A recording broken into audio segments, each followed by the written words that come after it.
Halo guys, balik lagi di channelnya Pak Dirut.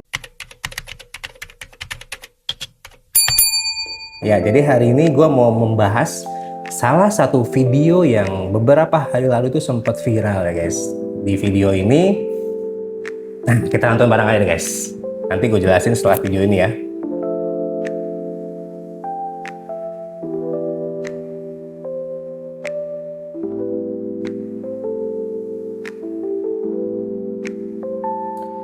Ya guys, nah ini kita udah nonton bareng video ini. Di sini gue akan memberikan dua tanggapan pribadi gue ya. Yang pertama terkait safety, yang kedua terkait empati atau simpati kita terhadap sesama manusia. Nah yang pertama terkait safety. Jadi kalau gue lihat ya guys, dari video ini tempat kejadian itu masih di dalam satu area stasiun pengisian bahan bakar umum ya, atau yang biasa kita kenal dengan singkatan SPBU. Nah, semestinya kalau memang secara prosedural safety itu diterapkan, benda apapun yang terbakar di area situ ya guys, maupun itu kendaraan kah, baik itu kendaraan customer yang mengisi ataupun kendaraan yang lewat kebetulan masuk ke area situ ketika terbakar, ataupun mungkin meteor yang jatuh ke situ dan menimbulkan api, itu semestinya harus segera dipadamkan ya guys. Kenapa? Karena di situ merupakan area bahan bakar, dan bahan bakar itu bisa jadi ketika ada kendaraan lain yang sedang mengisi, itu dia akan menguap guys. Dan bahayanya bahan bakar menguap ini tidak terlihat, jadi dia bisa menjadi sumber ledakan atau sumber api ketika ketemu dengan api yang berkobar di area tersebut ya. Nah jadi bagi teman-teman yang punya usaha berhubungan dengan bahan bakar, ini penting ya. Jadi teman-teman harus mempunyai SOP radius tertentu. Paling sederhana itu adalah ketika ada bahan bakar di area tempat usaha teman-teman dan ada benda terbakar di sekitar situ, harus segera dipadamkan.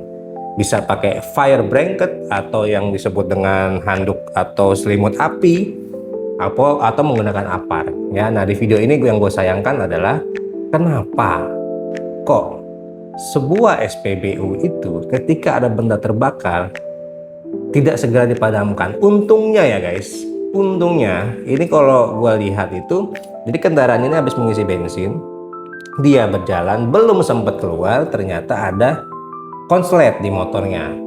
Untungnya hidup masih berputar. Oh bukan, untungnya ini bensin itu tidak menetes ya guys.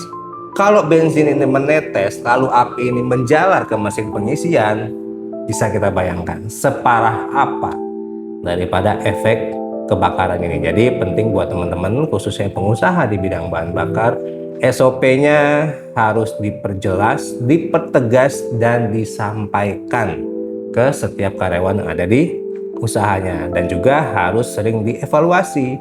Jadi kalau misalnya di perusahaan-perusahaan biasanya ada yang namanya simulasi fire drill, simulasi kebakaran, di mana kita harus mengevakuasi daripada karyawan, memadamkan api, menyelamatkan barang-barang yang lain. Nah itu kalau misalnya teman-teman ada SOP fire drill ya guys.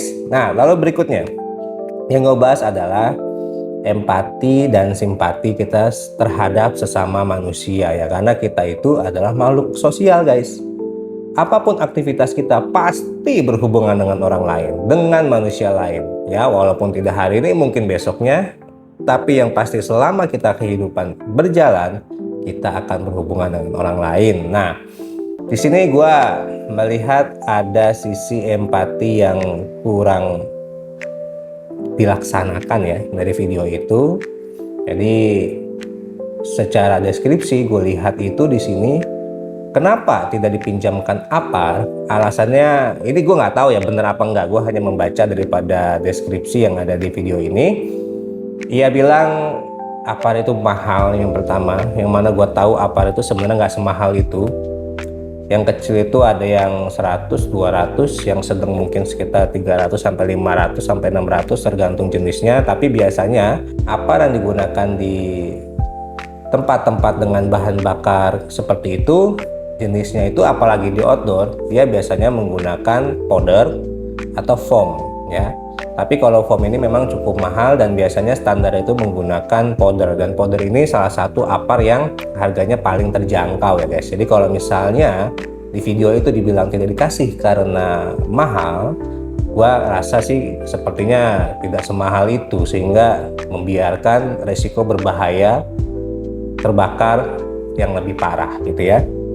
Lalu yang kedua juga infonya menunggu izin atasan. Nah ini gue sih nggak banyak komen ya, tapi harusnya ketika di situ ada kondisi darurat mestinya dia bisa ambil tindakan dulu, apalagi itu mengancam usaha dan nyawa orang lain. Dia bisa menindak dulu, urusan nanti diomelin di SP itu belakangan. Yang penting dia bisa meminimalisir daripada resiko-resiko yang ada. Nah ini yang gue maksud adalah kenapa kok empatinya itu sepertinya ya, ini pandangan gue, kok sepertinya tidak dijalankan gitu ya. Nah empati itu secara deskripsi atau secara istilah, empati adalah kemampuan mendalam untuk merasakan dan memahami emosi orang lain seolah berada di posisi mereka ya. Jadi kalau misalnya gua nih ya, misalnya kalau di posisi itu, mungkin pengendara, sebagai pengendara lain, gua nggak akan mikir panjang ya guys.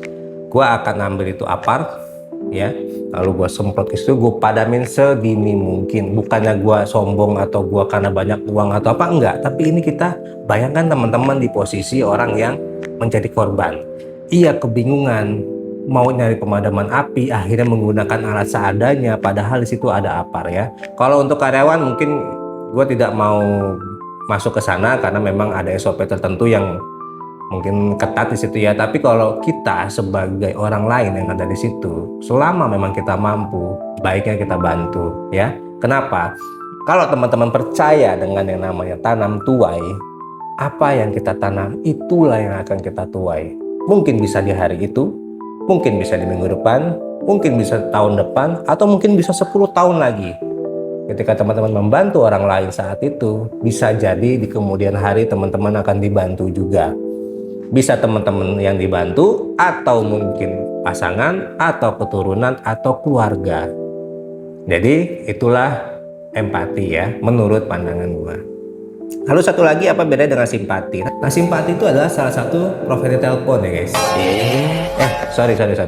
Simpati adalah perasaan peduli atau rasa iba terhadap kesusahan orang lain. Sementara empati tadi adalah kemampuan mendalam untuk merasakan dan memahami emosi orang lain seolah berada di posisi mereka. Jadi sederhananya gini, kalau simpati itu kita ketika ada orang yang berduka, kita memberikan ucapan belasungkawa, mungkin memberikan sumbangan, atau memberikan uang atau sesuatu yang meringankan bebannya. Itu adalah rasa simpati. Tapi kalau empati itu bedanya adalah kita biasanya membantu secara langsung. Contoh, kalau misalnya seperti tadi ya, kita langsung mengambil tindakan secepatnya, baik itu dengan menggunakan apar kah, atau seperti apa, atau misalnya kita mendatangi korban bencana, langsung ke sana membantu membereskan rumahnya yang kena banjir kah, atau misalnya kena longsor. Nah itu empati. Jadi mungkin itu aja terkait video ini guys. Sampai jumpa di video berikutnya.